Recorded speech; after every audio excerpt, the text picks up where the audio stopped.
नमस्ते, welcome to बुद्धवंतिज्म। आज हमारे साथ है बुद्धवंतिज्म के प्रमुख संजय बुद्धवंत सर और मैं और नंदिनी युवा प्रतिनिधि की ओर से संजय सर को कुछ सवाल पूछना चाहते हैं। तो सर शुरू करें। नमस्कार, welcome Nandini madam and Manali madam. नमस्ते सर। तो पहला सवाल आज के नए दौर में ये पूछना है कि शादियां तो कई युगों से होती आ रही हैं और काफ़ी सारी शादियां आज तक भी काफ़ी खुशी से और काफ़ी प्यार से दो लोग रह रहे हैं एक रिश्ते में, एक बंधन में। पर आजकल युवा लिव इन रिलेशनशिप की ओर बढ़ रहे हैं, जो कि बिना शादी के दो लोग प्रेम में साथ में रह रहे हैं। पर काफ़ी सारी लिव इन रिलेशनशिप शादियों की तरह तो नहीं चल रही हैं, पर काफ़ी सारी शादी के जैसे और शादी से बढ़कर भी इश्यूज आ रहे हैं दो लोगों के बीच। तो आप उसकी ओर कुछ गाइडेंस दें। यस, मैं कहना चाहूँगा कि विवाह एक संस्था है, हमारे समाज की संस्था है।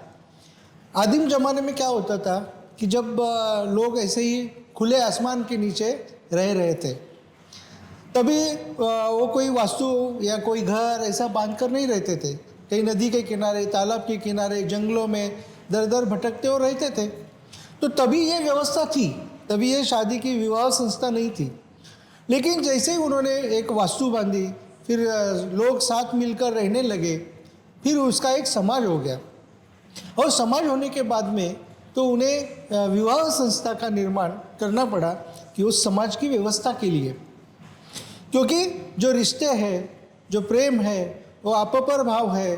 नहीं तो उनमें फिर झगड़े होते रहते थे पहले, क्योंकि कोई रिश्ता ही नहीं था, कोई भी किसके साथ कोई रिश्ता नहीं, कुछ नहीं, इधर उधर भटकते रहते थे। लेकिन जब इन रिश्तों को नाम दिया गया, तब फिर क्या हो गया कि समाज में शांतता निर्माण हो गई। तो मेरा कहने का मतलब, मैं आज इस विषय पर कुछ भी जजमेंटल नहीं होना चाहता हूँ, लेकिन मैं कहना चाहता हूँ कि लिव इन रिलेशनशिप में आज जो हो रहा है, क्या वो हमारी भारतीय संस्कृति में बैठता है? क्या किसी भी रिश्ते की जो नींव है वो मजबूत होनी चाहिए। अगर नींव ही आपकी मजबूत नहीं है तो वो रिश्ता टिक नहीं सकता है, ना उससे किसी को आनंद मिल सकता है। ऐसा मुझे ज़रूर यहाँ पे लगता है। तो इसलिए वहाँ पे क्या होना चाहिए, we are always talking about the I Q मतलब हमारी जो बुद्धिमत्ता है, उसके बारे में हमारा जो शिक्षण शास्त्र है, शैक्षणिक व्यवस्था है, वो हमेशा बोलती रहती है। लेकिन हमारे सामाजिक क्वेश्चन के बारे में, हमारे इमोशनल मानसिक बुद्धिमत्ता के बारे में कोई भी बात नहीं करता, जो कि बहुत आवश्यक है। एक समाजशीलता हमारे में आना आवश्यक है, एक भावनाशीलता जो प्रेम की भावना है। तो प्रेम मतलब हर रिश्ते में प्रेम होता है। तो अगर ऐसा है तो आजकल तो मैं कहना चाहता हूँ कि हमारे पास भी ज्योतिषियों के पास जैसे कुंडली मिलन विवाह के लिए जमाने के लिए आते हैं, उसी तरह से लिव इन में रहने के लिए भी हमारा मैचिंग हो रहा है क्या, ऐसे भी पूछने के लिए आते हैं। तो हमें भी बड़ा आश्चर्य होता है। लेकिन हमारा काम है किसी को भी गाइडेंस देना, तो हम उनको भी मार्गदर्शन देते हैं। तो कोई भी जजमेंटल न होते हुए मैं यही कहना चाहूँगा कि किसी भी रिश्ते की जो नींव है एकदम मजबूत होनी चाहिए। उसमें प्यार, प्रेम और एक जवाबदेही होनी चाहिए, जिम्मेदारी होनी चाहिए। अगर आपके कोई भी रिश्ते में जिम्मेदारी नहीं है तो फिर वो रिश्ता कहाँ तक जा सकता है। तो एक दूसरे को समझने के लिए, जैसे एक स्त्री और पुरुष वो निसर्गतः ही एक दूसरों के विरुद्ध है, जिसको हम एस्ट्रोलॉजी में 180 डिग्री कहते हैं, सामने सामने है। तो वहाँ एडजस्टमेंट बहुत आवश्यक होती है। तो किसी भी रिश्ते में हमें वहाँ एडजस्टमेंट करके ही हम आगे बढ़ सकते हैं। तो ऐसा मेरा मानना है। तो जैसे कि आपने बोला कि लिव इन रिलेशनशिप में लोग जो आ रहे हैं वो आपके पास कुंडली मिलाने के लिए आ रहे हैं। तो पहले तो लोग शादी करने के लिए कुंडली मिलाते थे, पर अब लिव इन रिलेशनशिप में भी आने के लिए लोगों को कुंडली मिलाने की ज़रूरत पड़ रही है। तो आपने क्या देखा कि दो लोग जो बिना कुंडली के, बिना शादी के, जो दो लोग आ रहे हैं साथ में, प्यार में हैं, जो कह रहे हैं, वो लोग कंपैटिबल हैं या नहीं है?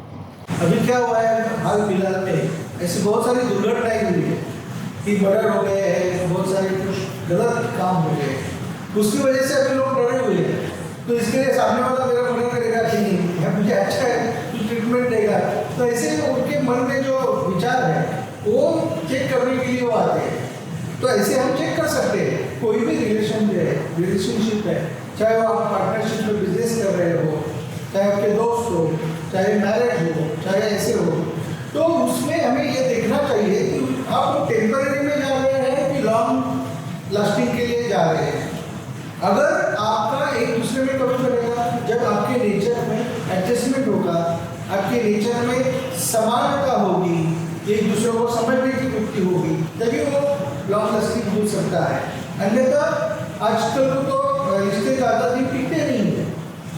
तो इसके लिए वो पूछने के लिए आते हैं, तो हम उन्हें मार्गदर्शन करते हैं। तो लिव इन रिलेशनशिप में हम जब भी जाते हैं तो वो एक टेम्पररी अट्रैक्शन भी हो सकता है। ये एक शादी की तरह नेसेसरी नहीं है कि एक लॉन्ग लास्टिंग रिश्ता हो। तो आप इस पे हमें क्या सलाह देना चाहेंगे? मैं तो कहना चाहूँगा कि जिस रिलेशन में कोई जिम्मेदारी नहीं है, समझो उनको बच्चे हो गए तो उसकी जिम्मेदारी कौन लेगा? तो ये बोलेगा नहीं नहीं, ये आप जवाबदारी ले लो, ये कहेगा नहीं आप जवाबदारी ले लो। So there question arises on that time. तो जिम्मेदारी का जो भाव है वो विवाह संस्था में है, जहाँ पूरा समाज हमारा वहाँ पर शामिल होता है, और पूरा हमारा जो भारतीय संस्कृति है उस संस्कृति से माने। तो मैं तो चाहूँगा कि विवाह संस्था इस समाज को टिकने के लिए एक बेटर ऑप्शन है। आज जो वेस्टर्न कल्चर हमारे इधर आ रहा है, तो वेस्टर्न वाले लोग भी अभी हमारे समाज जो कल्चर्स है, वैल्यूज़ है, मॉरल्स है, इथिक्स है, ट्रेडिशंस है, उसका अभ्यास कर रहे हैं। तो आने वाले समय में शायद वो भी ये कल्चर अपना ले। और आजकल 21st सेंचुरी में तो हम सब चीज़ में प्रैक्टिकलिटी ढूंढते हैं। तो शादी के मत में मैं ज़्यादा सहमत हूँ, क्योंकि प्रैक्टिकल ऑप्शंस है, बेटर लिविंग है, और काफ़ी ज़्यादा sustainability in comparison to live in relationship शादियों में है। Also, there is a base to a relationship. या exactly. So with responsibility come stability. Yes. तो युवाओं को एक सही करियर ऑप्शन चूज करने के लिए क्या ज्योतिष शास्त्र हमें सही मार्गदर्शन कर सकता है? यस, जरूर मार्गदर्शन कर सकता है। अभी करियर कैसे चूज़ करें, इसके बारे में मैं एक शॉर्ट स्टोरी बताता हूँ। एक क्लास चल रही थी और मास्टर जी ने पूरे क्लास से पूछा कि बच्चों आप क्या बनना चाहते हो, ज़रा खड़े रह के बताइए। तो हर एक ने बोलना शुरू किया। कोई बोला मैं डॉक्टर बनना चाहता हूँ, किसी ने बोला मैं इंजीनियर बनना चाहता हूँ, किसी ने बोला मैं एडवोकेट बनना चाहता हूँ, किसी ने बोला साइंटिस्ट बनना चाहता हूँ, किसी ने बोला मैं इंस्पेक्टर बनना चाहता हूँ। अलग अलग जो वो सुनते चले आए हैं अपने पेरेंट्स से या समाज में। लेकिन उसमें एक बच्चे ने अलग उत्तर दिया। उस बच्चे ने कहा कि मास्टर जी मैं ड्राइवर बनना चाहता हूँ। तो पूरा क्लास उस पर हंसने लगा। अरे रे कैसा है, हम लोग इतने बड़े बड़े अधिकारी और पॉलिटिशियन, ये नेता बनना चाहते हैं और ये सादा ड्राइवर बनना चाहता है, क्या इसकी सोच है? तो मास्टर जी ने उसे अपने नज़दीक बुलाया और कहा बेटा शाबाश, तुमने आज ईमानदारी से अपना जवाब दिया है। ये बाकी लोग तो सब कहीं सुनी बातों के ऊपर बोल रहे हैं। तुम ड्राइवर जरूर होना, लेकिन कैसा ड्राइवर होना? भगवान श्री कृष्ण की तरह ड्राइवर होना, जो कि अर्जुन का सारथी था, अर्जुन का ड्राइवर था और उसे सही मार्ग पर दिशा दर्शन और मार्गदर्शन लेकर चला गया। तो ऐसे ड्राइवर होना। तो कहने का मतलब ये शॉर्ट स्टोरी का ये है कि आप किसी भी क्षेत्र में जाओ, उस क्षेत्र में आप यशस्वी हो सकते हैं, टॉप पर पहुंच सकते हैं। खाली आप में क्या चाहिए? एक पैशन चाहिए, डेडिकेशन चाहिए, कंसिस्टेंसी चाहिए, कंटिन्यूटी चाहिए और टेक्निक चाहिए। अगर ये 5 बातें आप में हैं तो किसी भी क्षेत्र में आप जाइए, you will be on top. ये मैं लिख कर दे सकता हूँ। तो इसके लिए हमें चाहिए कि जैसे एस्ट्रोलॉजी है, तो एस्ट्रोलॉजी आपको मार्गदर्शन जरूर कर सकती है कि आपका जो कुंडली है वो अग्नि तत्व का कुंडली है, मंगल प्रधान कुंडली है। तो मंगल के क्या का कारक है? एक्शन का कारक है। जिसी भी क्षेत्र में जहाँ एकदम डायरेक्ट एक्शन आवश्यक है और जान पर खेलना, जान पर जोखिम करके वो बात करना, ये जो आता है वो मंगल कर सकता है। जैसे फायर ब्रिगेड है, पुलिस है, मिलिट्री है, CBI है, एट्सेट्रा, सो मेनी थिंग्स। जैसे एक डॉक्टर है, अभी डॉक्टर को भी डेयरिंग चाहिए, अगर डेयरिंग नहीं है उसमें तो डिसेक्शन ऑपरेशन करते वक्त जो एक होगा उससे थोड़ी भी 0.01 की भी गलती होगी तो क्या होगा कि वो पेशेंट मर सकता है। तो इसके लिए मंगल चाहिए, जो टेक्निक का कारक है, एक्शन का कारक है, ढाढ़स का, साहस का कारक है।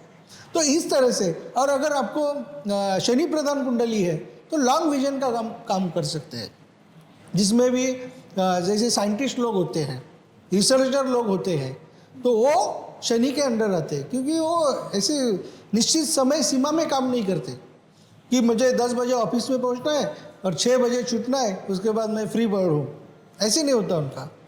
तो वो जब काम पे लग जाते हैं तो घंटों काम करते रहते हैं, कब रात होती है, कब रात होकर फिर सुबह होती है, वो भी पता नहीं चलता।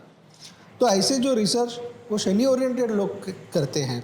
जैसे हमारे जो कैलाशवासी महाराष्ट्रपति हमारे जो थे डॉक्टर अब्दुल कलाम साहब, जिनका नाम एक विद्वज्जन व्यक्ति के रूप में हम जानते हैं, तो वो शनि प्रधान व्यक्ति थे, उनके लग्न में शनि था। तो इस तरह से हम हर प्रकार से विचार करके उसको एक मार्गदर्शन, दिशा दर्शन दे सकते हैं। तो इसी सवाल से मैं आपको दूसरा सवाल ये पूछना चाहूँगी कि शनि और मंगल, इन दोनों को सुनकर ही काफ़ी लोग डर जाते हैं, तो क्या ये वाकई में डरावने ग्रह हैं या इनका होना भी ज़रूरी है? हाँ, ये बात सही है कि शनि का नाम सुनते ही सबको 7.5 याद आ जाती है, मंगल का नाम सुनते ही अरे मेरी कुंडली में मंगल तो नहीं है, यह डर सामने आ जाता है। लेकिन उनसे डरने की कोई बात नहीं है। शनि महाराज सबके लिए बुरे नहीं होते हैं। जो कर्मवादी है, जो अच्छा काम करते हैं, उनको बहुत अच्छा रिजल्ट देते हो। तो शनि मतलब क्या है कि कंसिस्टेंसी है, कंटिन्यूटी है, और एक लॉन्ग विजन आपके सामने होता है। बरसों काम करने का एक विजन रहता है कि मैं ये जो काम हाथ में लिया हूँ वो ये 10 साल में मैं उसे यहाँ ऐसे ऐसे स्टेप से आगे लेके जाऊँगा। ये शनि का कारकत्व है जो कि कंटिन्यूटी में चलते रहता है। सो success begins with fellows will, ऐसे हम कहते हैं कि आपके मन में पहले यश की भावना आनी चाहिए। और मंगल क्या है? मंगल एनर्जी का कारक है, मंगल साहस का कारक है, ढाढ़स का कारक है, डेयरिंग का कारक है, और वो एक्शन का कारक है। तो मंगल और टेक्निक का भी कारक मंगल ही है, तो डायरेक्ट एक्शन लेने वाला मंगल है। तो इसके लिए मंगल से डरने की जरूरत बिल्कुल नहीं है। मंगल का अर्थ ही होता है शुभ, ऑस्पिशियस, बेनिफिशियरी। लेकिन लोगों में इसका अर्थ ऐसा प्रचलित नहीं है। लोग इससे डरते हैं, बोलते बाप रे मंगल आ गया, अभी क्या करूं।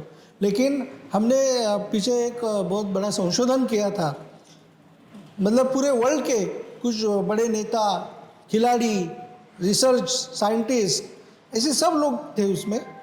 तो उनमें सबसे ज़्यादा यशस्वी कौन है, ये ऐसा संशोधन था। तो उसमें सबसे ज़्यादा यशस्वी मंगल प्रधान व्यक्ति थे, और सेकंड नंबर पर सबसे ज़्यादा यशस्वी शनि प्रधान व्यक्ति थे। ये बहुत ही मतलब हमें भी बहुत आश्चर्य हुआ वो जब हमने संशोधन के निष्कर्ष निकाले तभी। तो इसके लिए वो दोनों बहुत अच्छे हैं और दोनों आपको बहुत टॉप पे लेके जा सकते हैं। इसके लिए उनसे डरने की आवश्यकता नहीं है, उनको समझने की आवश्यकता है। सर, मैं जानना चाहती हूँ कि आपके अनुसार गुण शास्त्रों के प्रति युवाओं की सोच क्या है? गुण शास्त्र मतलब अकल्ट साइंसेस, जो हमारे महान ऋषि मुनियों ने इस समाज के कल्याण के लिए, हित के लिए बनाए हैं, तो उसका उपयोग हर किसी के कल्याण और हित के लिए होना चाहिए, ऐसा हमें लगता है। जैसे मैं एक एग्जांपल देना चाहूँगा कि जब मैं ज्योतिष शास्त्र में पामिस्ट्री, न्यूमरोलॉजी, एस्ट्रोलॉजी, वास्तुशास्त्र ये सब सीखा था, तो एक बार मैं गांव गया हुआ था। तो गांव में जाने के बाद में ऐसे एक बैठक चल रही थी, वहाँ बहुत सारे लोग बैठे हुए थे और मेरी एंट्री हो गई। तो बोले अरे आ जाइए आ जाइए, ये देखो हमारे ज्योतिषी आ गए। शायद वो किस भावना से बोले मुझे पता नहीं, लेकिन उसमें से एक जन था जो कि मैं उनका नाम नहीं बता सकता, लेकिन वो मुंबई में एक बहुत बड़े सेल टैक्स में बहुत बड़े ऑफिसर थे। वो मेरे दूर के मामा ही लगते थे। तो उन्होंने पूछा कि आइए और मेरा बताइए हमारा भी कुछ महाराज। तो ये कभी कभी होता है। तो मैंने उनका हाथ देखा और मैंने उनको 2 प्रेडिक्शंस किए, 2 ही लाइन बोली खाली। मैंने उनको कहा कि देखिए एट द एज ऑफ 48 आपके जीवन में बहुत दुखदाई होने वाला है। बोले क्या? बोले हाँ, आपके नज़दीक का कोई एक व्यक्ति जिसे आप बहुत चाहते हो, शायद वो आपको छोड़कर चला जाए, क्योंकि हमें ऐसी लैंग्वेज का उपयोग करना पड़ता है, तो उसके आपको दुख होगा। फिर दूसरी क्या है? तो मैंने कहा कि शायद देखो, मुझे लगता है कि आपको ये नौकरी छोड़नी पड़ सकती है और आप कुछ VRS वगैरह लेंगे। तो वहाँ ऐसे 2 लाइन का प्रेडिक्शन देके हम वहाँ से चले गए और अगले साल वो दोनों प्रेडिक्शन सही हो गए। तो उन्होंने एक तो VRS ले लिया क्योंकि उनके नौकरी में कुछ प्रॉब्लम हो गया था, तो बड़े उनके जो बॉसेस थे उन्होंने कहा कि आपको अभी VRS ले लो, फिर मामला यहाँ पे ख़त्म हो जाएगा। और दूसरा, उनकी एक लड़की थी जिसने सुसाइड कर दिया। एक्चुअली मुझे इस मामले में ऐसा लगा कि मेरा अगर ये कहना गलत होता तो मुझे बहुत ज़्यादा खुशी होती थी, क्योंकि ये बहुत ही इमोशनल वाक़या था। और ऐसा क्यों हुआ? तो पामिस्ट्री में क्या हमें समझ में आता है कुछ चीज़ें, क्योंकि हमारा हाथ ये हमारा हाथ है जो हमारे ब्रेन से जुड़ा हुआ है। कुंडली आपकी गलत हो सकती है, टाइमिंग गलत हो सकता है, डेट गलत हो सकती है, लेकिन हाथ हमारा गलत कभी नहीं हो सकता। इसके लिए पामिस्ट्री का जो अभ्यास है, जो हाथ की जो रेखाएं हैं, वो हमारे पूरे ब्रेन से जुड़ी हुई है। ये नर्व्स जो है ये पूरे ब्रेन से जुड़ी हुई है। और हमारा जो ब्रेन है, हम जानते हैं कि हमारे पूरे वर्ल्ड में सबसे बड़ा जो सुपर कंप्यूटर वो हमारा ब्रेन है। ठीक है, तो इसलिए वो त्रिकाल ज्ञानी है, ऐसा शास्त्रों में कहा गया है, जिसे भूत का ज्ञान है, पास्ट टेंस का ज्ञान है, वर्तमान का प्रेजेंट का ज्ञान है, फिर भविष्य का फ्यूचर का ज्ञान है, सभी प्रकार का ज्ञान है। तो इसके लिए वो हमें संदेश देता है हमारे हाथ के ऊपर कुछ चिन्हों के द्वारा, कुछ रेखाओं के द्वारा, जो कि आप समझ सकते हैं उसको, जो कोड लैंग्वेज में है ऐसा समझो। और तो उसको समझकर हमें जीवन में आगे बढ़ना चाहिए। और जो हमारे जीवन में अगर कोई संकट आ रहा है तो उस संकट के लिए हम मानसिक रूप से खुद को तैयार कर सकें और उसके जो परिणाम है वो हम जरूर कम कर सकते हैं। इसलिए वो बहुत महत्वपूर्ण है। तो जैसे पामिस्ट्री है उसी प्रकार ज्योतिष शास्त्र है, फिर न्यूमरोलॉजी है, बहुत सारे जो प्रकार है उनका कॉम्बिनेशन करके we can derive the best results, ऐसे मैं कहना चाहता हूँ। Very beautifully explain sir. Sir, मेरा अगला सवाल है आपसे, क्या न्यूमरोलॉजी व्यक्तित्व विकास के लिए लाभकारक है? यस, जरूर है। हर नंबर का अपने एक वाइब्रेशंस है। अभी आपकी डेट ऑफ बर्थ बताना जरा। सर 16 जुलाई 1999। Yes, very good. तो 16 मतलब 1 + 6 7 नंबर आता है। जो 7 number is a Neptune number, Neptune का नंबर है वो।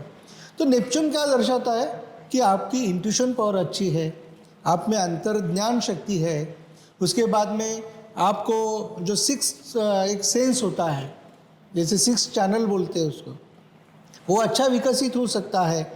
अध्यात्म के प्रति, आप गुण शास्त्रों के प्रति इंटरेस्ट हो सकता है। और ये 7 नंबर के जो महान व्यक्ति है उसमें एक नाम है आइजैक न्यूटन का। न्यूटन वो हमेशा खुद बड़े गर्व से कहते थे कि मैं सिर्फ साइंटिस्ट नहीं हूँ, मैं एस्ट्रोलॉजर भी हूँ। ये मैं बात कहना चाहता हूँ यहाँ पे। तो उनका 7 नंबर था। उसके बाद में 7 नंबर था विलियम वर्ड्सवर्थ नाम के कवि का, जो शब्दों के जादूगार थे। बड़ा रोमांटिसिज्म था उनमें, एक रोमांटिक कवि थे। तो उनकी लाइनें शायद आपको पता होगी। पता है, एक सक्सेस के बारे में उन्होंने बहुत शानदार कविता की थी, जो हमें अभ्यासक्रम में थी, कि try again and again till you don't succeed, ऐसे नाम की एक कविता थी, बहुत सुंदर कविता। तो ऐसे एक महान कवि जो 7 नंबर के थे, तो 7 नंबर वालों के आसपास इर्द गिर्द एक ऐसा धुआं सा होता है, मतलब गूढ़ व्यक्तिमत्व होता है उनका। वो एग्जैक्टली क्या है वो लोगों को समझ में नहीं आता है। इसके लिए न्यूटन जी थे तो एग्जैक्टली साइंटिस्ट है या एस्ट्रोलॉजर है वो किसी को मालूम नहीं था। और भी बहुत सारी कलाएं उनमें थी। तो इस तरह से हम उसका एग्जाम्पल ले सकते हैं। अभी नंदिनी जी का क्या है बर्थडे? अब सब लोग 8 नंबर से डरते हैं क्योंकि 8 शनि का नंबर है। तो मेरा डेट ऑफ बर्थ है 28 अप्रैल 2002। तो क्या मेरा शनि अच्छा है या खराब?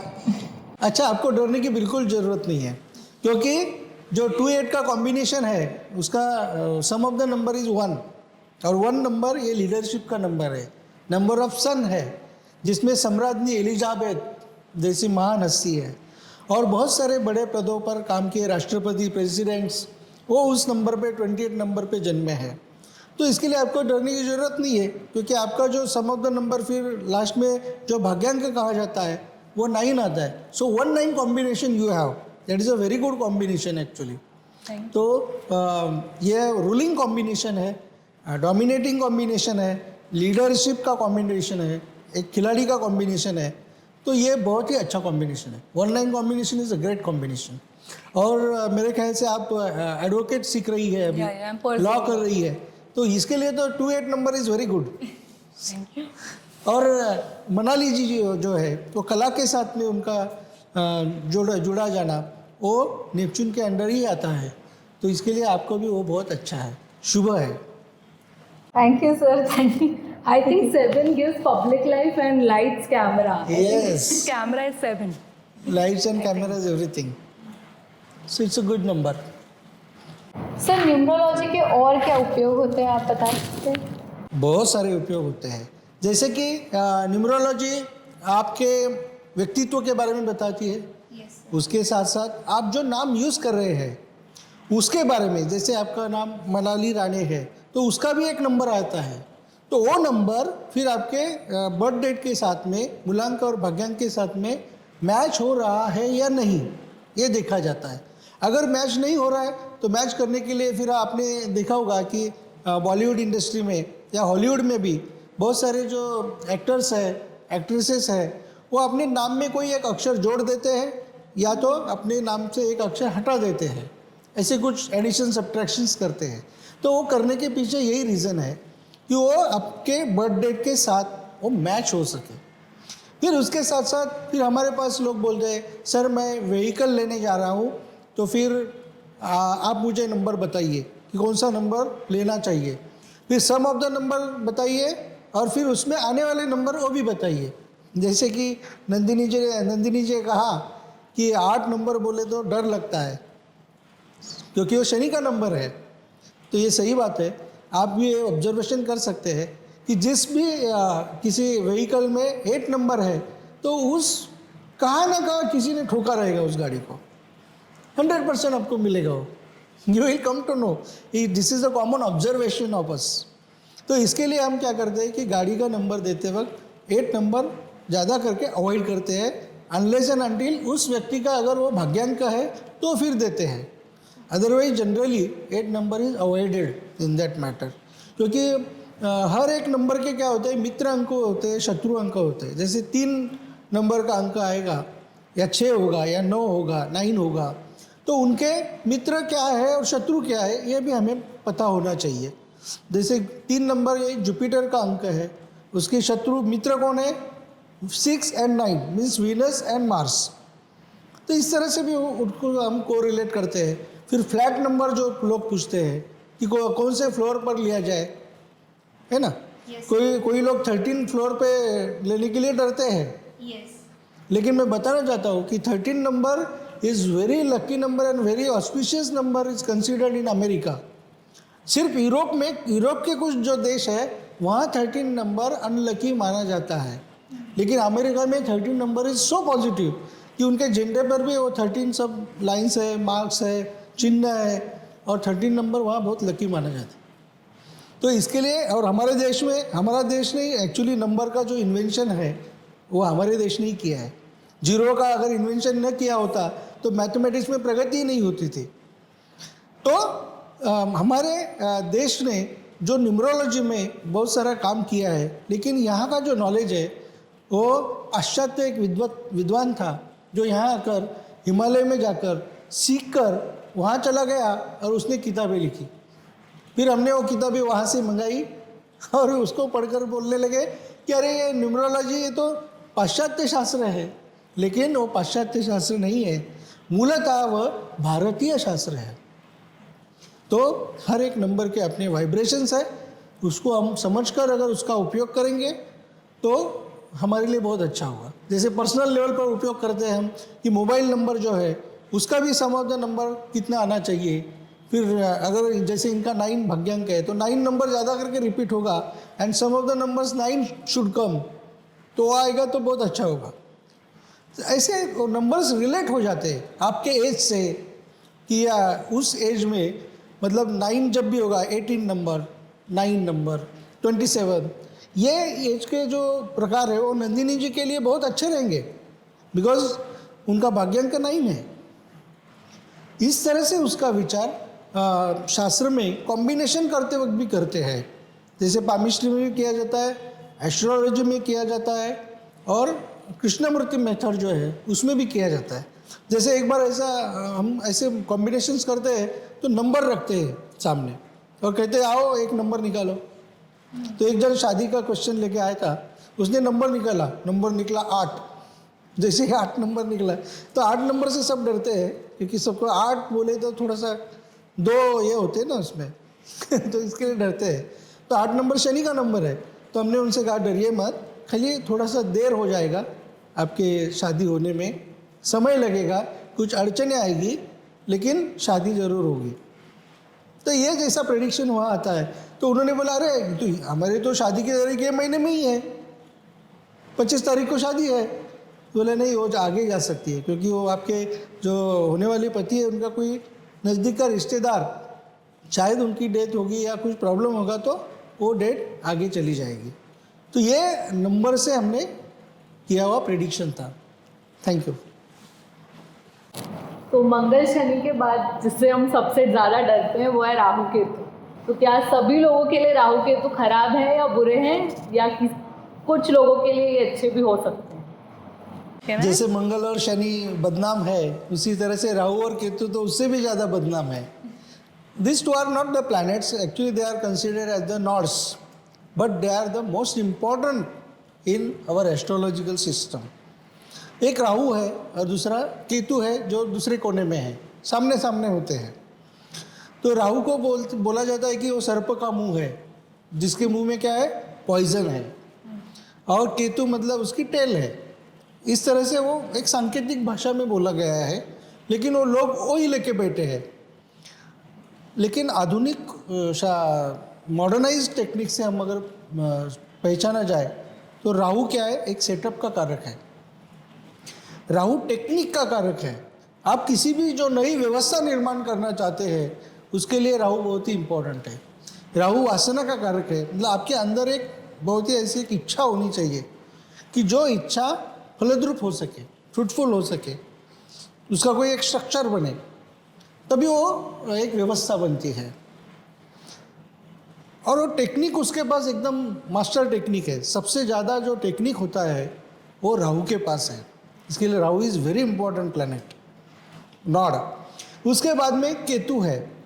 तो केतु क्या है, केतु एक, जैसे राहु राक्षस है तो केतु देव है, भगवान है, गॉड है, ऐसे आप मान सकते हैं, क्योंकि विरुद्ध तत्व के हैं वो। लेकिन एक पॉजिटिव है, एक माइनस है। हम जानते हैं कि एनर्जी का जो ये है निर्माण, वो हमेशा पॉजिटिव और निगेटिव दोनों फोर्सेस से होता है। सिर्फ पॉजिटिव फोर्स लेके आप एनर्जी बनती नहीं, सिर्फ निगेटिव लेके बनती नहीं। इसके लिए राहु और केतु आपकी ज़िंदगी में बहुत इम्पोर्टेंट है। तो केतु ये टाइम टेबल का कारक है। जहाँ राहु वासना का कारक है, वहाँ केतु समर्पण का कारक है, सैक्रिफिकेशन का कारक है। और कोई भी काम विथ वेरी डेडिकेशन करने का काम केतु करता है। इसके लिए केतु भी आप में चाहिए। So Ketu is considered just like a Mars, Mangal की तरह है वो, ऐसा समझते हैं। तो इस तरह से अगर हमें जिंदगी में यशस्वी होना है तो हमें राहु और केतु इन दोनों का उपयोग करना पड़ेगा। उसके जो गुण है, अवगुणों का नहीं, गुणों का हमारी ज़िंदगी में उपयोग करेंगे तो मैं समझता हूँ कि राहु और केतु इनको जोड़ने वाला जो ब्रिज है, और वो ब्रिज के ऊपर एक गोल्डन सर्कल है, सेंटर पॉइंट है, वैसा हमें करना चाहिए। अगर ज़िंदगी में हम अटैचमेंट और डिटैचमेंट इनके बीच में अगर एक समतोल, एक बैलेंसिंग करके चलेंगे तो आपकी ज़िंदगी में कभी भी दुख निर्माण नहीं होगा, आप हमेशा सुखी रहोगे और आपको हमेशा हर काम में यशस्विता प्राप्त होगी, ये मेरा दावा है। इसके लिए राहु और केतु दोनों को प्रणाम करते हुए मैं कहूँगा कि आप उनका उपयोग अपनी ज़िंदगी में उस टेक्निक के लिहाज से किया जाए तो बहुत अच्छा होगा।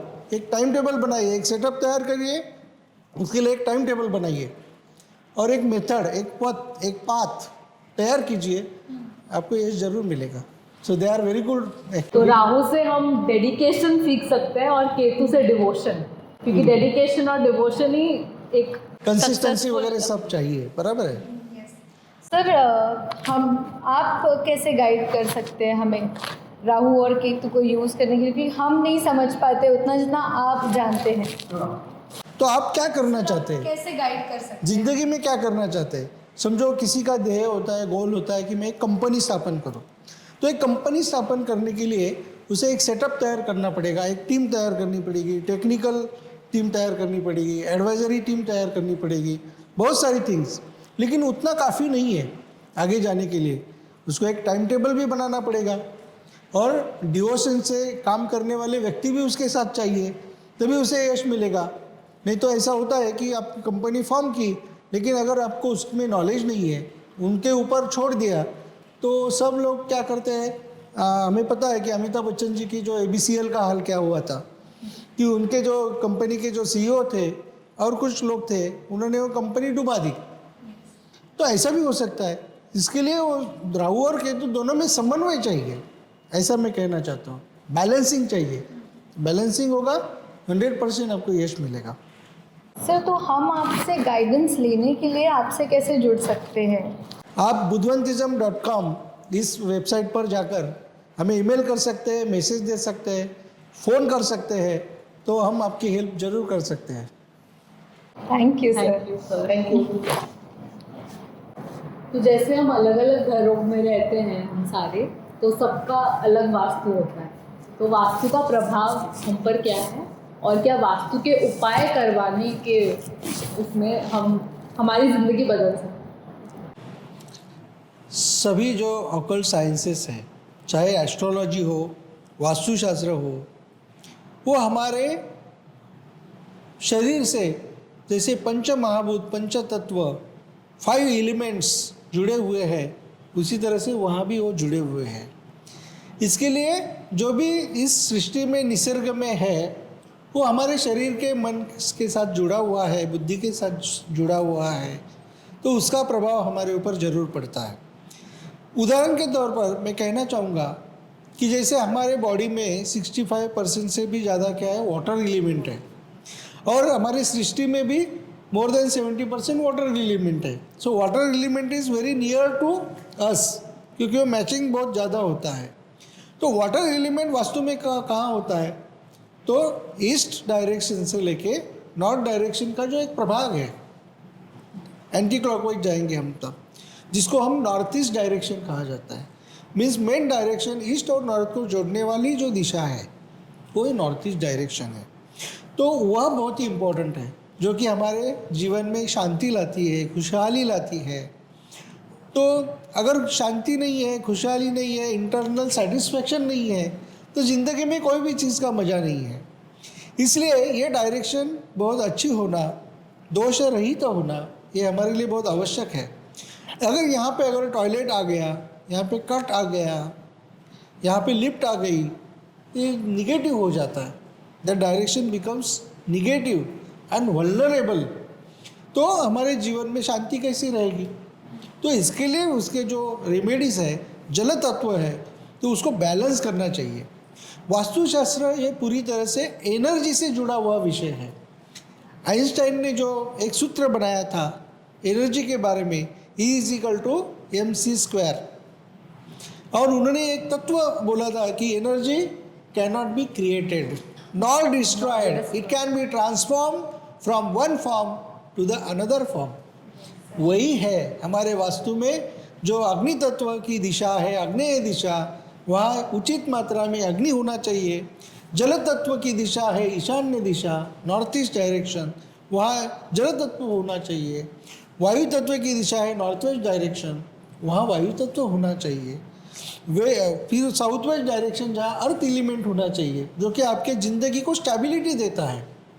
इसके लिए हम हमेशा कहते हैं और हम वास्तुशास्त्र में पढ़ाते वक्त भी बताते हैं कि आपके वास्तु में 2 डायरेक्शन एकदम हमेशा दोष रहित होनी चाहिए, एक नॉर्थ ईस्ट और साउथ वेस्ट, सामने सामने वाली।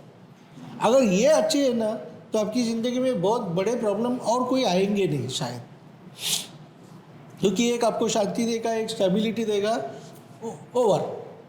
तो ये बैलेंसिंग होना चाहिए इस एनर्जी का। जैसे हम कहते हैं कि किसी के खून में हीमोग्लोबिन की कमी है, तो डॉक्टर क्या कहते हैं, ये लीजिए आयरन की गोली खाइए, ये टॉनिक लीजिए, फिर आयरन वाले जो पदार्थ है, बीट है वगैरह वगैरह, वो खाइए, खजूर खाइए।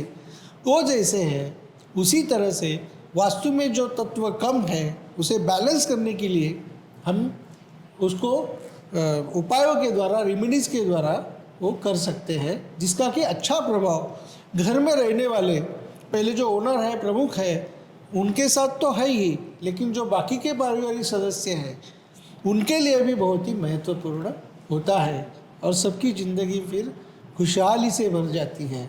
तो ज़िंदगी में कोई टेंशन या प्रॉब्लम्स नहीं आते। सर ये ज़रूर हम इम्प्लीमेंट करेंगे जो आपने अभी बताया है ना नंदिनी। हाँ बिल्कुल। तो इसलिए मैं कहना चाहता हूँ कि ये 5 एलिमेंट्स जो है, पृथ्वी, आप, तेज, वायु और आकाश तत्व, स्काई एलिमेंट, तो आपने पूछना चाहिए कि अरे 4 एलिमेंट बताए, 5वां किधर है? तो 5वां आकाश तत्व है, जो धरती और आकाश मतलब इसको जोड़ने वाला तत्व है। पृथ्वी तत्व को आकाश के साथ जोड़ने वाला तत्व, जो कि हमारी ज़िंदगी की क्रिएटिविटी है, सृजन क्षमता है, और हमारी ज़िंदगी का क्या है, एक बहुत ही खुशहाली है, हैप्पीनेस है, एन्जॉयमेंट है। तो वो आकाश तत्व होना चाहिए। इसके लिए पहले के ज़माने में जो वाड़ा पद्धति के घर हुआ करते थे, उनमें वो सेंटर पॉइंट जो था वो खुला छोड़ते थे, ओपन टू द स्काई छोड़ते थे। यह कारण उसका वही है क्योंकि फिर वो सभी के पहले के ज़माने के लोग बहुत खुश थे।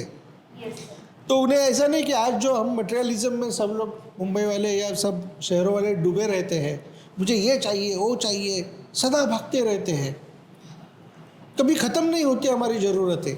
लेकिन पहले के ज़माने में उनकी ज़रूरतें कम थी और चाहे वो गरीब हो लेकिन वो बहुत खुश लोग थे। इसका कारण ही वो आकाश तत्व जो खुला छोड़ते थे वो है। जैसे ही हमने वो आकाश तत्व को पूरा बंदिश कर दिया, फ्लैट सिस्टम में रहने चले गए, बंगलों में रहने चले गए, तो क्या हो गया, हमारी खुशी जो है अभी मिस होती चली गई है। हम तो खाली मटेरियलिस्टिक हो गए हैं। हम समझते हैं कि इतना पैसा मेरे पास आया तो फिर मैं खुश हो जाऊंगी, इतना मेरे पास गाड़ी बंगला ये आया तो मैं खुश होंगी। तो ऐसा नहीं है। तो खुशी और जो आंतरिक समाधान है वो एक अलग लेवल का है, उसके लिए वो आकाश तत्व को जोड़ना चाहिए। तो हम तो जो मैं खुद डिज़ाइन जो करके देता हूँ, जैसे बंगलो है, अभी फ्लैट सिस्टम में तो इट इज़ नॉट पॉसिबल, लेकिन उसको भी वाइट कलर मारना चाहिए हम जो स्लैब को मारते हैं।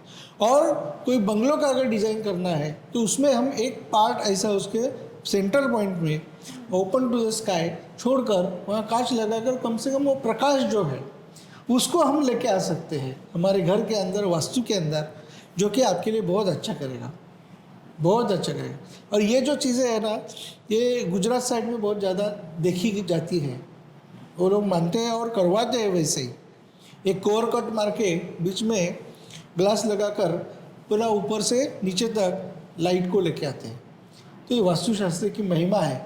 अगर ये 5 तत्वों को आपने बैलेंसिंग मोड में अपने वास्तु में रखा तो आपका जीवन सुखी, समृद्ध और आनंदमय हो जाएगा। धन्यवाद। Thank you sir. सर मैं आपसे सवाल पूछना चाहूँगी कि लग्न राशि, रवि राशि और चंद्र राशि, इनका महत्व क्या है? एस्ट्रोलॉजी में 3 प्रकार की राशियाँ सभी को पता है। पहले के ज़माने में तो मून राशि ये बहुत ही फेमस और प्रचलित थी। मतलब जन्म होने के बाद में उसके माता पिता उस गांव में रहने वाले ब्राह्मण के पास चले जाते, फिर उनको बोलते थे इनका राशि क्या है, नामाक्षर क्या है, वो बोलो। लेकिन आज ज्योतिष शास्त्र इतना बड़ा विकसित हो गया है, मॉडर्नाइज हो गया है, तो आज हमें सूक्ष्म रूप से उसका विचार करने की आवश्यकता है। जैसे कि चंद्र राशि सिर्फ ना समझकर, क्योंकि चंद्र राशि 2 दिन, सवा 2 दिन एक ही रहती है। रवि राशि 1 महीना वही रहती है। जैसे अभी रवि कर्क राशि में चल रहा है, तो और 16 तारीख तक वो कर्क राशि में ही होगा, मतलब 15 से 15 ऐसे उसका ये होता है। तो ये फिक्स है।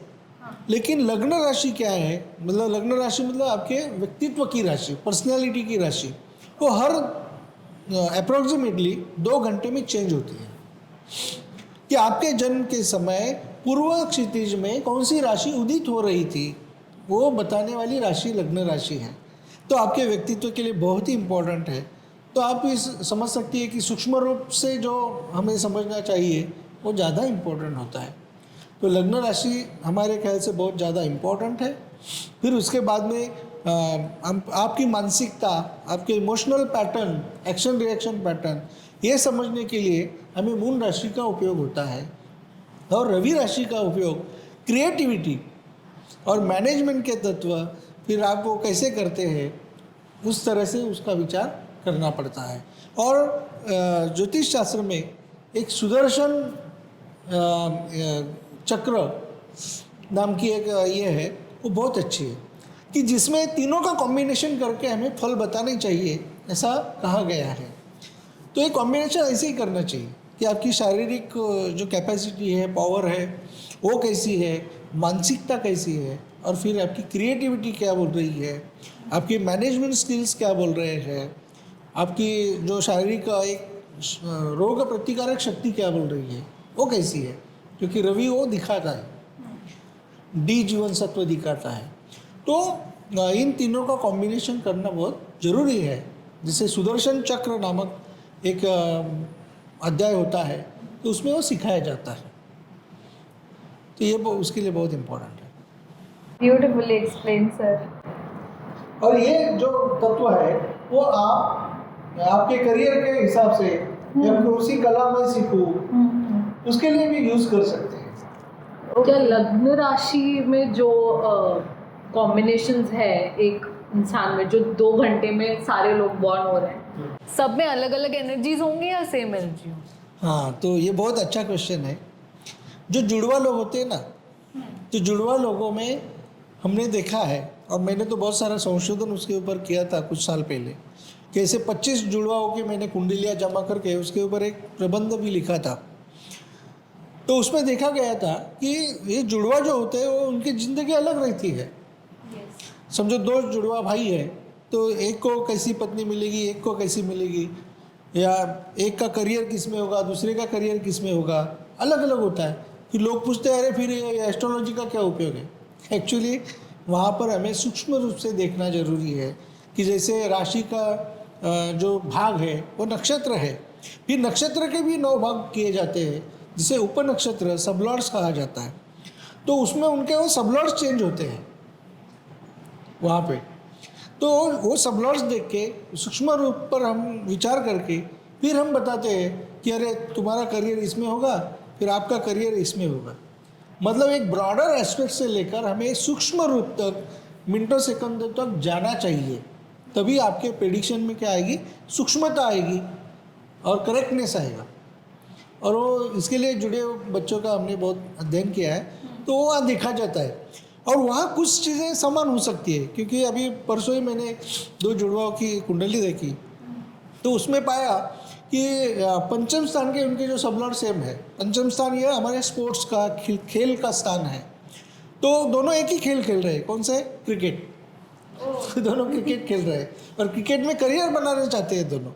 और हमने उदाहरण भी देखे हैं, जैसे ऑस्ट्रेलिया में मार्क हुआ, स्टीव हुआ, ये जुड़वा भाई थे, और भी जेफ क्रो, मार्टिन क्रो वगैरह वगैरह ऐसे उदाहरण है क्रिकेट में भी, कि जो एक ही खेल में दोनों सगे भाई जो जुड़वा थे वो खेलते थे। पर सर उनका सक्सेस भी सिमिलर होगा, जैसे उनका इंटरेस्ट सिमिलर है, क्योंकि वो हाँ, सक्सेस तो मिलेगा ही ना, बट सिमिलर होगा कि थोड़ा बहुत फर्क हो जाता है। ओके, बहुत फर्क नहीं होगा, क्योंकि जैसे स्टीव हुआ जितने महान क्रिकेट पटु थे, उतने ही मार्क हुआ महान क्रिकेट पटु थे।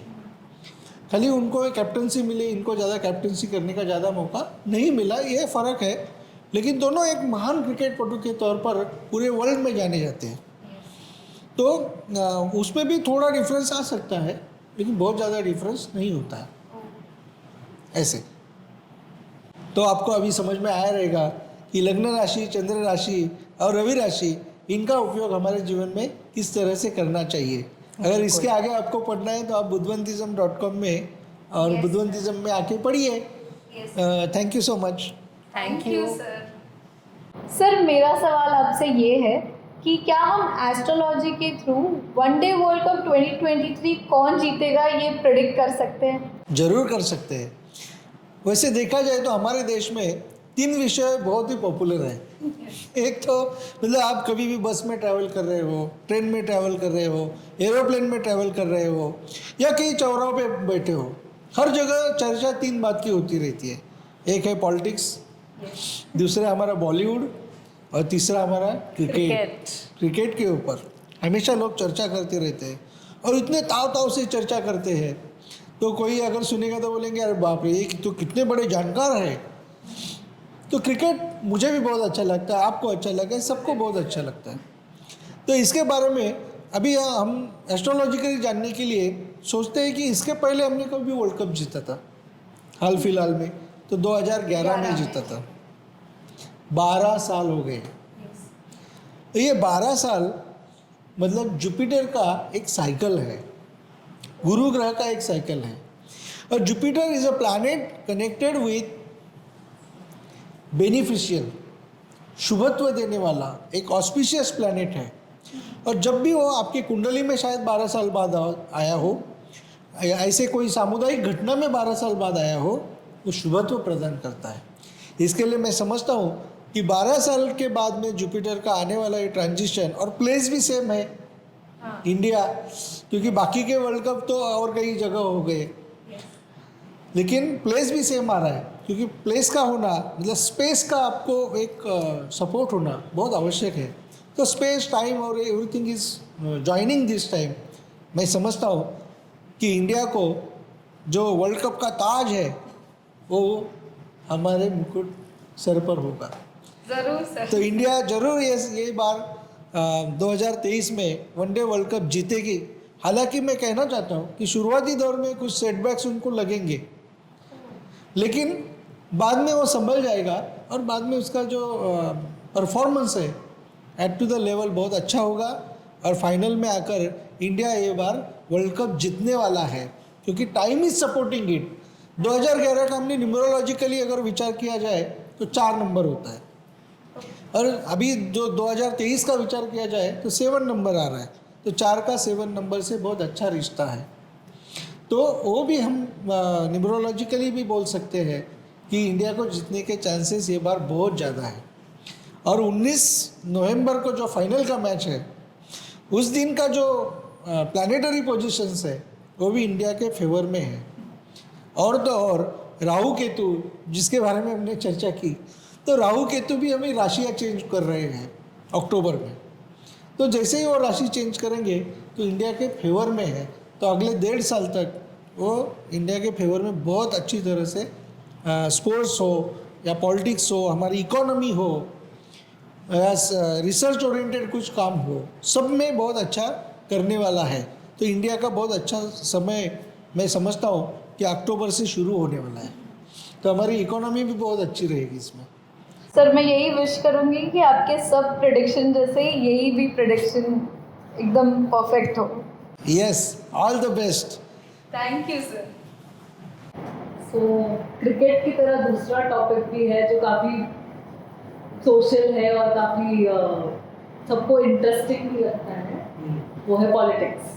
उसमें सबका इंटरेस्ट है और वो सबको इम्पैक्ट भी करता है मोर देन क्रिकेट। तो आपके प्रेडिक्शंस क्या होंगे फॉर 2024 लोकसभा इलेक्शन? पॉलिटिकली काफ़ी हिंसक माहौल भी देखने को मिल रहा है हमें, तो उसका असर एस्ट्रोलॉजी के थ्रू जस्टिफाई कर सकते हैं? इसके बारे में मैंने एक वीडियो कुछ महीनों पहले बनाया था कि जब नेपच्यून रेट्रोग्रेड हो रहा है तो हमारे देश में धार्मिक, जातीय, वांशिक, भाषिक ऐसे अलग अलग लेवल के ऊपर दंगल हो सकती है या हिंसाचार हो सकता है, वायलेंस हो सकता है, ऐसा बनाया था। तो अभी आगे चल के जब हम 2024 लोकसभा के बारे में सोचेंगे तो मेरे 2 पॉइंट्स हैं। एक पॉइंट ऐसा है कि शायद लोकसभा इलेक्शन जो प्रीपोन किया जाए 2 महीना पहले हो सकते हैं, जैसे अप्रैल में होना है वो, ऐसे हमारा जो प्लानिंग है, अगर वो प्रीपोन होते हैं तो क्या होगा, और वो अप्रैल में होते हैं एज पर शेड्यूल्ड तो फिर क्या होगा। अगर पहले होते हैं तो मुझे लगता है कि जो रूलिंग पार्टी है उनके लिए बहुत ही अच्छा एडवांटेज उनको मिलेगा प्रीपोन अगर उन्होंने इलेक्शन किए तो। और शायद इनके मन में ये बात चल रही होगी और उसके पहले एक ट्विस्ट जरूर आएगा, और वो ट्विस्ट आने के बाद में शायद प्रीपोन इलेक्शन किए जा सकते हैं। अगर नहीं किए गए तो फिर अप्रैल में एज पर शेड्यूल हो जाएंगे, लेकिन अप्रैल में एक बहुत बड़ा इक्लिप्स है, सूर्य ग्रहण है बड़ा, एक सेकंड वीक में, जिसकी वजह से रूलिंग पार्टी के लिए जो इलेक्शन है वो पहले कुछ फेजेस में बहुत ही चैलेंजिंग होगा। उसके बाद में वो रिकवर करेंगे वो अलग बात है, लेकिन पहले कुछ फेजेस जो है वो उनको बहुत चैलेंजिंग रहेंगे, बहुत बड़ा वायलेंस वहाँ पर हो सकता है, ऐसी एक संभावना वहाँ पर दिखाई देती है। तो ये लोकसभा इलेक्शन को समझने के लिए हमें 2 बातों के ऊपर चर्चा करनी होगी और उसके बाद ही कुछ निर्णय हम ले सकते हैं। लास्ट टाइम भी 2019 में मैंने लोकसभा इलेक्शन के बारे में एक वीडियो यूट्यूब पे डाला था और तभी कहा था कि एनडीए को 350 के ऊपर सीट्स मिलेंगे और मिले थे। ये बार भी हम उसके ऊपर एक वीडियो बनाने वाले हैं आगे चल के, बशर्ते वो क्या जाहिर होना चाहिए कि वो कौन से फेज़ में होने वाला है, प्रीपोन इलेक्शन कर रहे हैं या एज पर शेड्यूल कर रहे हैं, डिपेंड्स ऑन दैट, क्योंकि प्लानिटरी पोजीशन तभी की हमें स्टडी करनी पड़ती है। स्टडी सर आपने ट्विस्ट के बारे में मेंशन किया, सर वो क्या ट्विस्ट हो सकता है? ट्विस्ट तो ऐसे बहुत कुछ हो सकते हैं, लेकिन उसके बारे में अभी चर्चा करना योग्य नहीं रहेगा। उस वीडियो में मैं ज़रूर डालूंगा कि ट्विस्ट क्या होगा, तो अभी सस्पेंस बरकरार रखते हैं। मैं वेट करूंगी सर वो वीडियो का। So thank you so much. तो यूसीसी कानून जो है यूनिफॉर्म सिविल कोड, उसको लेके भी काफ़ी विवाद अभी हो रहा है। तो आपको क्या लगता है अगर इसको लागू कर दिया जाए तो सेंट्रल गवर्नमेंट को क्या सेटबैक्स फेस करने होंगे या वो सक्सेसफुल? मुझे लगता है कि एक देश और एक कायदा होना चाहिए, लेकिन वह लागू करते वक्त समाज के हर घटक को विश्वास में लेना चाहिए, ऐसे अभी की ग्रह स्थिति बता रही है, मैं नहीं बता रहा हूँ। तो उस ग्रह स्थिति के बारे में अगर हम विचार करें तो अगर उन्होंने आनन फानन में जल्दबाजी में वो कायदा अगर लागू किया तो शायद जैसे उन्हें वो रिवर्स डिसीजन लिया जा सकता है, स्टे देना पड़ेगा बाद में जाके, क्योंकि अगले महीने या अगस्त एंडिंग में और अगले महीने बहुत सारे जो प्लैनेट्स हैं वो रेट्रोग्रेड हो रहे हैं, और ऐसे रेट्रोग्रेड प्लैनेट में कोई अगर डिसीजन लिया जाता है तो वह कायम नहीं रह जाता। जैसे हमने देखा कृषि कानूनों को भी उनको वापस तो उसको फिर गवर्नमेंट में रिवर्स आना पड़ता है, ऐसे हो सकता है।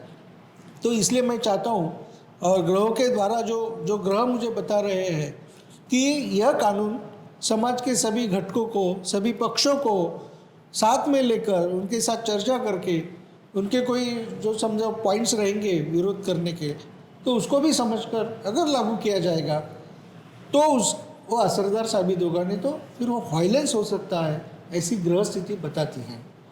और मुझे ऐसा भी लगता है कि अगर उन्होंने लागू किया और फिर भी रिवर्स किया तो फिर बाद में लोकसभा इलेक्शन में यह प्रमुख मुद्दा हो सकता है इलेक्शन लड़ने के लिए, और फिर बाद में फिर वो आने वाली जो सरकार है वो उसे इम्प्लीमेंटेशन करेगी, ऐसा मुझे लगता है। Thank you so much. Thank you sir मेरा अगला सवाल आपसे ये है कि हम कैसे निसर्ग के गुण संकेत जान सकते हैं और उनका उपयोग कैसे कर सकते हैं? It's a very good question. जब जैसे वास्तुशास्त्र में हम पंच महाभूत पढ़ाते हैं तो निसर्ग उसी पंच महाभूत से बना है, और उसका अगर हम निरीक्षण करें, मतलब ये पृथ्वी भी एक वास्तु है ऐसा हम समझते हैं, मानते हैं। तो इस पृथ्वी को, इस निसर्ग को, इस सृष्टि का अगर हम ऑब्जर्वेशंस करेंगे तो भी हमें बहुत कुछ सीखने को मिलेगा और उन चीज़ों का उपयोग हम हमारी ज़िंदगी में कर सकते हैं। उदाहरण के तौर पर मैं कहना चाहता हूँ कि इस साल में बारिश कैसी होगी, यह अगर आपको जानना है तो मई महीने में आप ज़रा निसर्ग में जाकर घूमो, पेड़ों के ऊपर निरीक्षण करो, तो वहाँ जो नेस्ट बनाए हैं पंछियों ने, अपने लिए घरटे बनाए हैं, वो कहाँ पर बनाए हैं इसका निरीक्षण कीजिए। अगर वो बहुत ऊंचाई पर है पेड़ के, या बीच में है, या एकदम नीचे है, तो वो आपको दिखा देगा कि ये साल बारिश कैसी होने वाली है। एकदम ऊंचाई पर है तो ये साल बारिश कम होने वाली है, बीच में है तो मीडियम होने वाली है, और नीचे है बहुत तो बहुत ज़्यादा बारिश इस साल होने वाली है। ऐसा वो संकेत हमें निसर्ग से मिलते हैं, और वो किसके माध्यम के द्वारा? पंछियों के माध्यम के द्वारा। तो मैं समझता हूँ कि ये जो पक्षी है, प्राणी है, जो भी इस निसर्ग का हिस्सा है, उनमें एक अपार शक्ति होती है जो हम में नहीं है, क्योंकि जो कॉस्मिक रेज के जो वाइब्रेशंस है उनको समझ पाने का, पढ़ पाने का जो आकलन शक्ति उनमें है, वो हमारे में नहीं है। मतलब जो श्रवण शक्ति बिल्ली में होती है या कुत्ते में होती है, वो हमारे में नहीं है, या और बाकी कुछ प्राणी है, या और भी कुछ चीज़ें हैं। जैसे कोई बहुत बड़ी आपत्ति आने वाली है तो उन प्राणियों को पहले पता चलता है। एक साधारण सा उदाहरण बताता हूँ कि जंगल में जब शेर आना होता है ना, जैसे ही शेर की समझ में आता है बंदर को कि भाई शेर वहाँ से निकला है, या उसकी जो सुगंध आ रही है, वाइब्रेशंस वो कैच कर लेता है, कुछ पंछी कैच करते हैं तो चिल्लाने लगते हैं, एक अलग आवाज़ निकालते हैं, तो बाकी प्राणियों को सचेत करते हैं कि अरे अभी जो शेर आ रहा है, ज़रा सावधान रहना। इस तरह से बहुत सारे संकेत निसर्ग हमें पहले ही देता है, और वो देने के बाद में उसका उपयोग हम हमारे इसमें कर सकते हैं। कि जैसे कोई बड़ी नेचुरल कैलेमिटी आने वाली है तो हमें वैसे संकेत मिलते हैं, कोई बहुत बड़ी बाढ़ आने वाली है तो भी संकेत मिलते हैं। मतलब समंदर में भी जो हमेशा की जो ये होता है, लो टाइड्स, हाई टाइड्स, वो समय बदल जाता है। उसका समय तो फिक्स है कि रोज़ ये समय पर हाई टाइड होगा, रोज़ ये समय पर लो टाइड होगा, लेकिन वो समय में ही बदलाव आ जाता है। किसी जगह एक बड़ा सा तालाब होता है, वो अचानक सूख जाता है। सर सीरिया में हाँ, ऐसा एक कंट्री है कि जहाँ पे एक बहुत बड़ा सरोवर था, तालाब था, वो सूख गया, उसमें पानी नहीं रहा। तो जब भी वाटर एलिमेंट कम होता है तो वायलेंस बढ़ जाता है। जैसे वास्तु में हम नॉर्थ ईस्ट डायरेक्शन बोलते हैं और साउथ वेस्ट डायरेक्शन बोलते हैं। जब नॉर्थ ईस्ट की एनर्जी कम हो गई तो बैलेंस बिगड़ गया, फिर वायलेंस ज़्यादा होता है, सेम इक्वल। सीरिया का सर तो उसी तरह से वहाँ पे वो एक्टिविटीज़ बढ़ गई वाटर एलिमेंट कम होने की वजह से। तो ये निसर्ग की शक्ति है। जिस निसर्ग को अगर हम जानेंगे तो उसके असंगत विचरण को, उसके असंगत आचरण को अगर हम समझेंगे तो हमारी ज़िंदगी में हम बहुत कुछ अच्छा कर सकते हैं और बहुत संकटों से बच सकते हैं, ऐसा मैं मानता हूँ। इसके लिए मैं चाहता हूँ कि निसर्ग की ओर चलो, उसको पहचानो, उसको समझो और उसके साथ एकरूप हो जाओ, तो आपकी ज़िंदगी भी खुशहाल हो जाती है। Thank you so much.